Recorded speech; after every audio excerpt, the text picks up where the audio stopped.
नमस्कार दोस्तों, देश प्रदेश में आपका बहुत बहुत स्वागत है।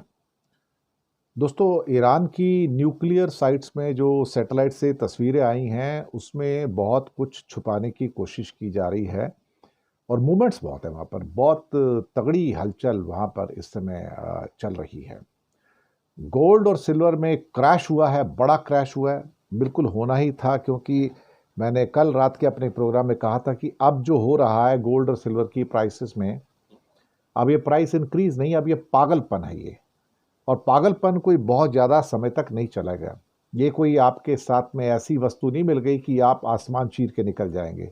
हर चीज़ के अंदर एक संतुलन रखने की ज़रूरत होती है, एक बैलेंस रखने की ज़रूरत होती है। वो बैलेंस गवा दिया था और ऐसा लग रहा था कि सट्टा बाजार के अंदर हम वहाँ पर पहुँच गए हैं। दक्षिण अफ्रीका और इजराइल आमने सामने हैं और एक दूसरे के डिप्लोमेट्स को एक्सपेल कर दिया गया है। 72 घंटे के अंदर अंदर देश छोड़ दो, ये ऑर्डर दिए गए हैं।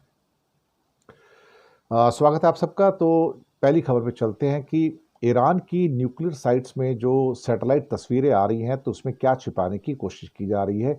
बहुत बड़ी संख्या में वहाँ पर इस समय हलचल हो रही है और मूवमेंट्स बहुत है यहाँ पर। ये बात तो सही थी कि तेहरान ने जो चीज़ें डैमेज हुई थी, वो काम तो शुरू कर दिया था वहाँ पर।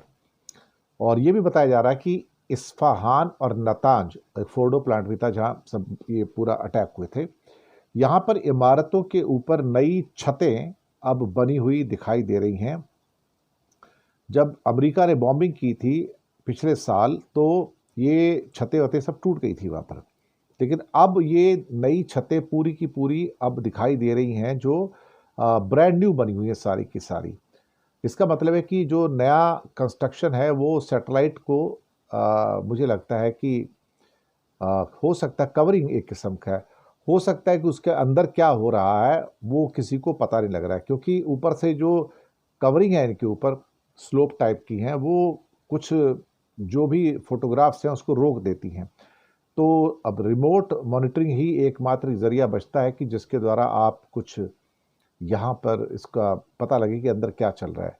तो ईरान के जो नया जो कंस्ट्रक्शन हो रहा है उसके ऊपर अ, ये कह रहे हैं कि ये एक किस्म से रिकंस्ट्रक्शन नहीं है, बल्कि ये है कि कुछ चीज़ों को शेड वगैरह डालकर छुपाने की कोशिश की जा रही है। और वो किस किस्म की कंस्ट्रक्शन है, किस किस्म के अंदर सामान है, किस किस्म की प्रॉपर्टीज़ हैं, किस किस्म की फैसिलिटीज़ हैं, इसका पता नहीं लग रहा है। तो इसको लेके थोड़ा सा प्रॉब्लम है। तेहरान के साउथ में 22 किलोमीटर की दूरी में नतांज में एडवांस सेंट्रीफ्यूज थे जो यूरेनियम को 60% तक एनरिच करते थे। दूसरी फैसिलिटी इस्फहान थी और तीसरी फैसिलिटी फोर्डो में एक पहाड़ के नीचे बहुत गहराई में थी। अब तीनों जगह के ऊपर तो निशानेबाजी हुई थी। अमेरिका की B-2 बॉम्बर ने भी बॉम्ब बरसाए थे, इसराइल ने भी बॉम्ब बरसाए थे।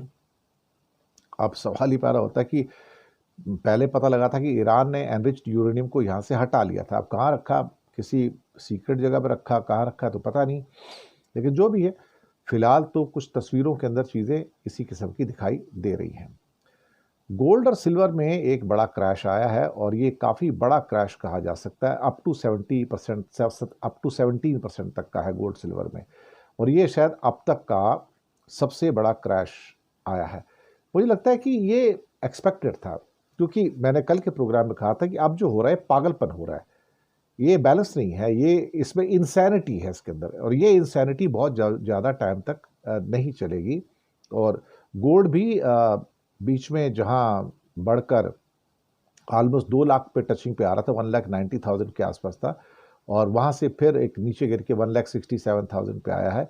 और गोल्ड के फ्यूचर भी वहां से गिरे हैं।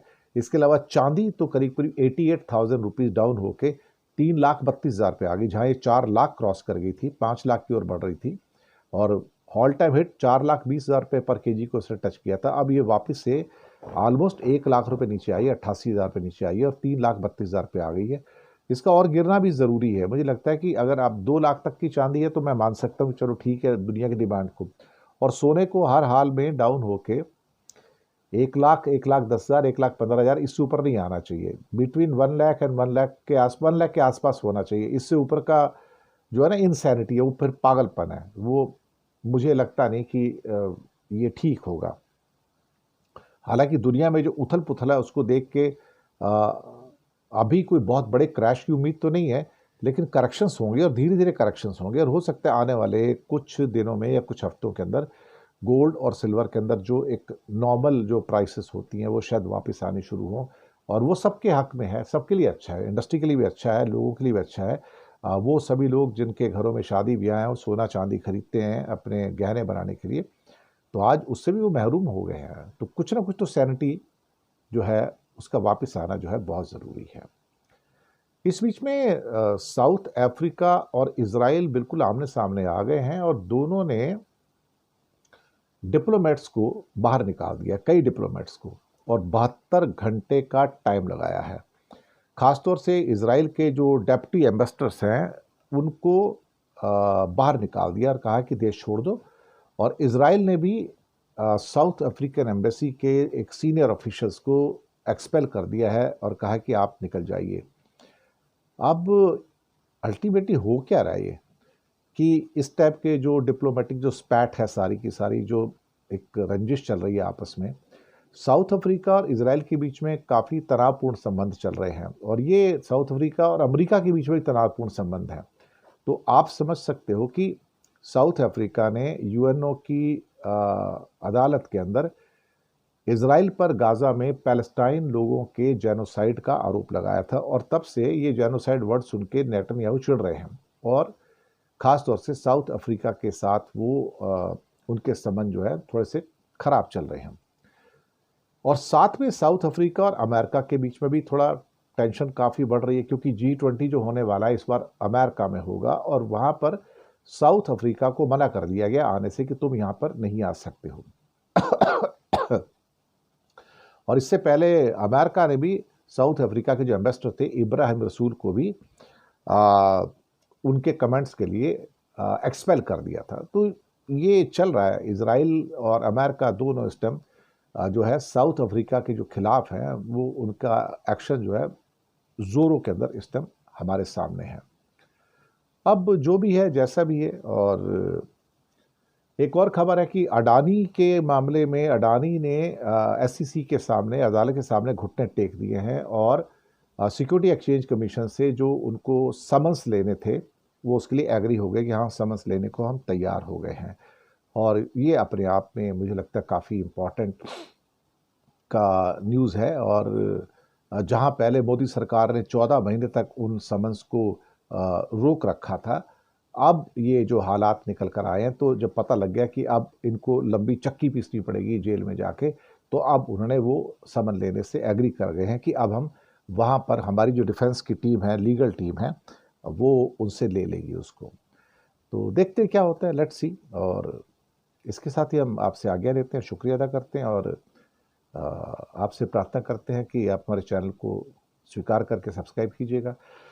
हो सके तो छोटी छोटी आर्थिक मदद कर सकते हैं, नीचे UPI number, bank account number, और साथ में जीपे और फ़ोनपे के लिए भी मोबाइल नंबर दिया होगा। किसी को चुनकर छोटी सी मदद करेंगे तो अच्छी पत्रकारिता को आगे बढ़ाने में आप हमारे सहयोगी भी बनेंगे। धन्यवाद आप सबका।